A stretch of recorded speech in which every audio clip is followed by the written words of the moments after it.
حاجتیں انسانی وہ سنت کے مطابق پوری ہوں. اس کا بہت اہتمام کرنے کی ضرورت ہے. مولانا یاسر رحمۃ اللہ علیہ کی چارپائی بیماری میں اٹھا کر مسجد میں داخل کی جاتی تھی، صف میں لگائی جاتی. تو حضرت مسجد میں داخل ہوتے ہوئے اپنے دائیں پیر کو آگے کی طرف بڑھاتے تھے، چار پیر پر بیٹھے بیٹھے. لوگ سمجھتے نہیں تھے کہ کیا تکلیف ہے، کیا بے چینی ہے. تو سمجھتے کہ تمہیں نہیں معلوم کہ ہم مسجد میں داخل ہو رہے ہیں. سنت کا دھیان اتنا زیادہ تھا. بہت ساتھیوں نے اصرار کیا کہ حضرت آپ نماز یہاں پڑھ لیا کریں حجرے میں، آپ بیمار ہیں، آپ کے لیے عذر ہے، آپ کو اجازت ہے شریعت کی طرف سے. سمجھتے کہ نہیں، ہمارا کام تو احیاء سنت ہے. احیاء ہوتا ہے اہتمام سے، احیاء ہوتا ہے اہتمام سے. کہ سنت کا احیاء جب ہوتا ہے، جب سنت کا اہتمام ہو. اہتمام عمل کرنے کو نہیں کہتے، اہتمام کہتے ہیں کسی اہم کام کو اس کے لیے چھوڑ دینا. کسی اہم کام کو سنت کے لیے چھوڑ دینا، یہ اس کو اہتمام کہتے ہیں. تمہاری اثر رحمۃ اللہ علیہ کے یہاں سنت کا بڑا اہتمام تھا، اپنی ذات سے بھی اور اپنے ساتھیوں کو بھی ٹوکتے تھے.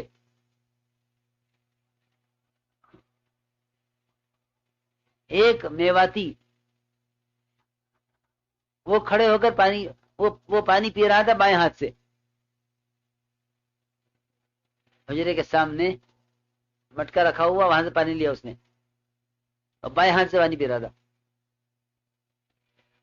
تو ابھی اس نے پانی پینا شروع کیا، مولیا سب بے چین ہوئے حجرے میں. اٹھ کے جانے کی ہمت نہیں تھی، بیماری شروع ہو گئی تھی، حضرت کی وفات کی بیماری شروع ہو گئی تھی. اٹھ کر جانے کی ہمت نہیں تھی.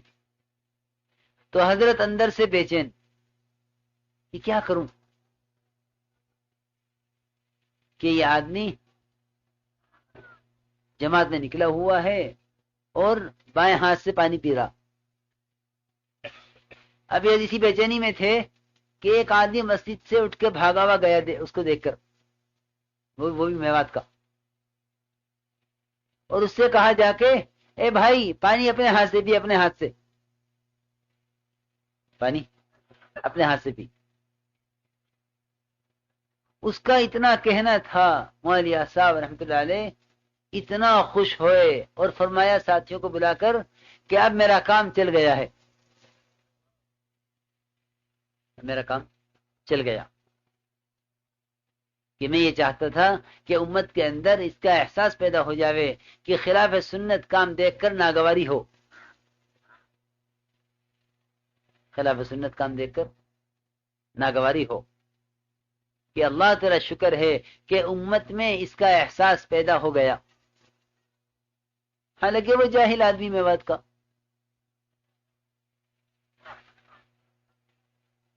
یہ تھا اصل مزاج. تو ہمارا مزاج بنے یہ احیاء سنت کا کہ ہمیں ہم سنت عادت پر، سنت عبادت پر، سنت عادت پر اور سنت دعوت پر، ان 3 لائنوں سے سنت پر آویں. تو جو طریقہ سنت عبادت میں ہے اس طریقے پر آویں، کہ اس طریقے پر آویں جو طریقہ سنت عبادت میں ہے. کیونکہ سنت عبادت کے ذریعے اللہ کی ذات سے تعلق بڑھے گا. عبداللہ ابن مسعود فرماتے تھے رضی اللہ عنہ کہ جس شخص کی نماز اس کو منکرات سے نہ روکے، اس کی نماز اس کو اللہ سے دور کرتی رہتی ہے.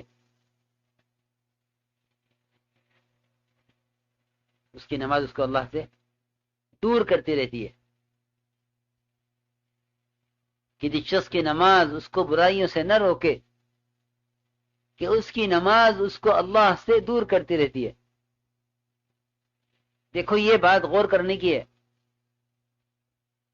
کہ جو عمل بگڑے گا وہ عمل اور بگاڑ پیدا کرے گا. جو عمل بگاڑ جائے گا کہ وہ عمل اور بگاڑ پیدا کرے گا. اس لیے حذیفہ رضی اللہ تعالیٰ عنہ نے ایک آدمی کو دمشق کی مسجد میں نماز پڑھتے ہوئے دیکھا. اس کی نماز میں جلدی تھی رکوع سجدوں میں. دیکھ کر فرمایا کہ اگر تم اس نماز پر مر گئے تو قیامت میں محمد صلی اللہ علیہ وسلم کے اللہ ہوئے دین پر نہیں اٹھائے جاؤ گے. کیوں؟ اس لیے کہ آپ کی سنت عبادت یہ ہے صلو کما رأیتمونی اصلی، کہ نماز جس طرح مجھے پڑھتا ہوا دیکھ رہے ہو اس طرح پڑھو. اس لیے میرے محترم دوستو بزرگوں، ہماری آپ سے پہلی درخواست یہ ہے کہ ہم سنت عبادت میں معیار قائم کریں. آپ سے پہلی درخواست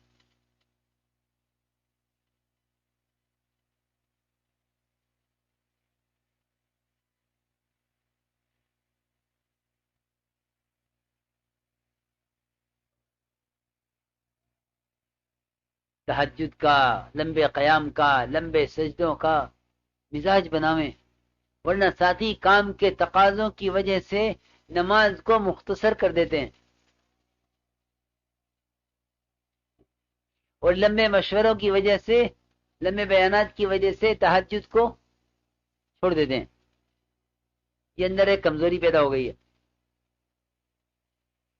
یہ بات اس لیے پیدا ہو گئی کہ ہم بڑا کام کر رہے ہیں کہ یہ عبادات سے اوپر چلا گیا، حالانکہ دعوت عبادات میں کمال پیدا کرنے کے لیے ہے. دعوت اس لیے ہے عبادات میں کمال پیدا کرنے کے لیے کہ ہماری عبادات میں کمال پیدا ہو، یہ نہیں کہ عبادات کے استخفاف پیدا ہو جاوے. یہ نہیں، دعوت عبادات میں کمال پیدا کرنے کے لیے ہے. سمجھتے تھے کہ جس چیز کو تم اندر پیدا کرنا چاہو اس کی دعوت دوسروں کو دو اور اس عمل کو اچھا بناؤ. اس لیے کہ جب کسی عمل میں دعوت اور طریقہ یہ دونوں چیزیں جمع ہو جائیں گی تو وہ عمل سب سے اچھا ہو جائے گا. عمل اور دعوت، اور جو ان دونوں چیزوں کو جمع کر لے گا اس کا دین سب سے اچھا ہوگا. قرآن میں ہے وَمَنْ أَحْسَنُ قَوْلًا مِمَّنْ دَعَا إِلَى اللَّهِ وَعَمِلَ صَالِحًا، کہ سب سے اچھا دین اس شخص کا ہوگا جو عمل کرتے ہوئے دعوت دے. اس لیے قول سے مراد یہاں دین لیا گیا ہے. وَمَنْ أَحْسَنُ قَوْلًا کا مطلب ہے وَمَنْ أَحْسَنُ دِينًا، کہ اس سے اچھا دین کس شخص کا ہوگا جو عمل کرتے ہوئے دعوت دے. اس لیے ہمارا اپنی ذات سے اپنی نمازوں میں کمال پیدا کرنا، لمبا قیام، لمبے لمبے سجدے، لمبے لمبے رکوع، اس کی عادت ڈالو انفرادی نمازوں میں. اور تہجد کا تو خاص طور پر اہتمام کرو. نبی کو اس کا حکم ہے، نبی کو اس کا حکم ہے کہ نبی جی تہجد کا اہتمام کیجئے کہ اللہ آپ کو آپ کے اس مقام پر پہنچا دے گا جس کا آپ سے وعدہ ہے، مقام محمود. کہ مقام محمود کا وعدہ تہجد پر ہے. جی ہاں، بہت بڑی بات ہے. عسى ان يبعثك ربك مقاما محمودا.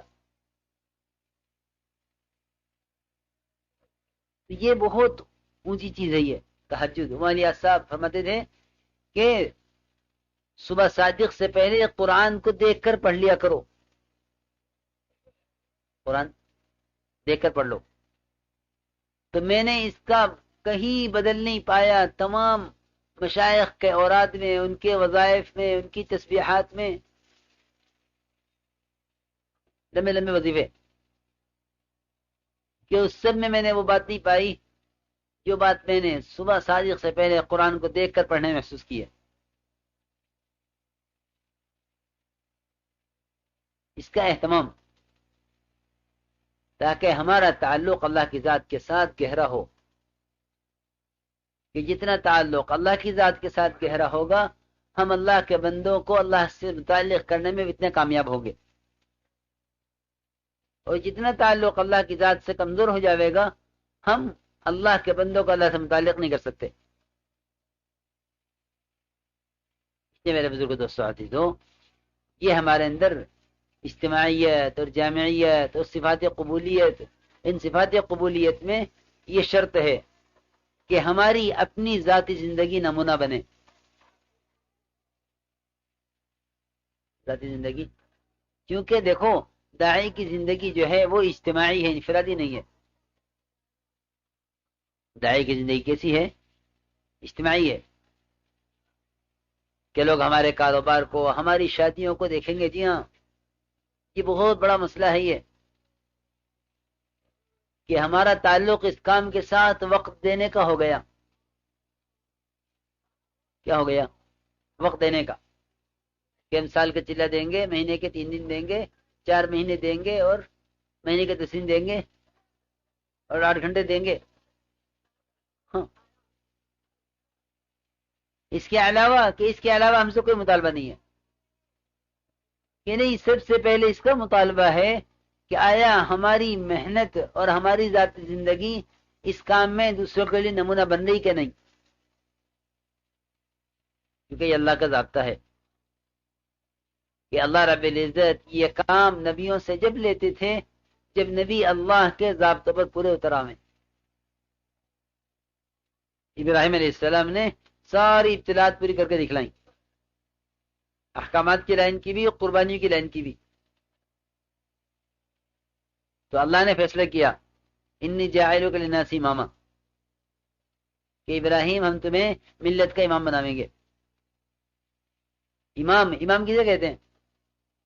بیچارہ کا نماز پڑھا دے، کہ نہیں، امام کہتے ہیں پیشوائے دین کو۔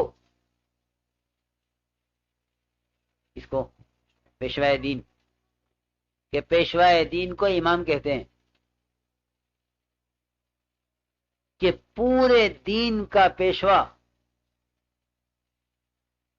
ہم اس محنت کے ذریعے امت کو محنت نہیں دینا چاہتے صرف، بلکہ ہم امت کو اس محنت کے ذریعے دین مشاہدے کا دینا چاہتے ہیں، کہ نظر آنے والا دین۔ اس لیے کام کرنے والوں کی شادیاں، کام کرنے والوں کی تجارتیں، کام کرنے والوں کی ملازمتیں، کام کرنے والوں کی شکلیں، ان کے لباس، ان کے طریقے، ان کا معاشرہ، سمجھتے تھے کہ یا تو تم اس کام پر کالا داغ لگاؤ گے یا اس کام کو اپنی صفات سے امت کو قبول کرواؤ گے۔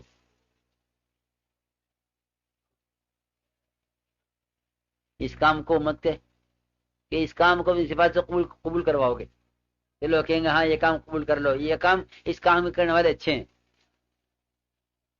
یہ تم اس کام پر داغ لگاؤ گے،